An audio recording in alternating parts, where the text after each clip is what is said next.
Yes, good morning, good afternoon, ladies and gentlemen.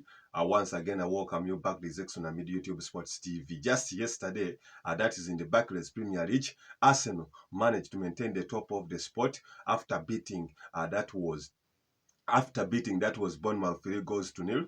When we saw some extraordinary performance from the likes of that is Bukayo Saka, the likes of Kai Havertz, the likes of that is Leandro Trossard, and even Declan Rice managed to score when Arsenal comfortably beat that was Bournemouth 3-0.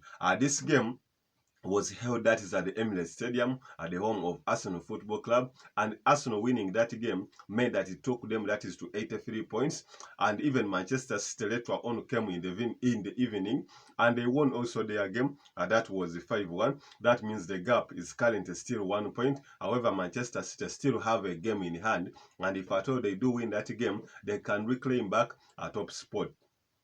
This game of Arsenal and Bournemouth was very intense. Reason being that Bournemouth has been one of the most informed teams ever since November up to date, but Arsenal managed to utilize their expertise, correct the numerous errors they have had, and so far, ever since their defeat to Aston Villa, they have gone ahead to win that is 4 consecutive games. Up front, at the lineup, Kai Havertz led the flank. We had the likes of Bukayo Saka and even Leandro Trossard were present. In the midfield, we had the likes of that is Martin Odegaard, Declan Rice, and even Thomas Partey. In the goal, as always, David Dyer was very impressive. We had William Saliba, Gabriel Magalhaes, and even the Japanese sensation that is Tomiyasu. So this game was very intense. Bournemouth also had its moments, however, it failed to capitalize on some of the chances they made.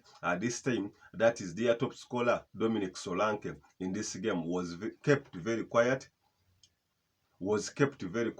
by the Arsenal defense, meaning that in the entire game was not all that very instrumental, and Arsenal comfortably went ahead to win this game convincingly, meaning that the battle for the top spot is still running until the end of the season. Arsenal winning that game meant that they have so far gone on 36 games and they are only remaining with only 2 games, and those games will be against Manchester United, that is their next fixture, and even later up against Everton towards the end of the season. But to the fans of football, I think we had one of the biggest entertaining games, as this game was the opener, but the biggest moment was for Leandro Trossard, the man who is just scoring for fun. As always, my subscribers, commenters, sharers, had given you this Arsenal win. Subscribe, like, and comment.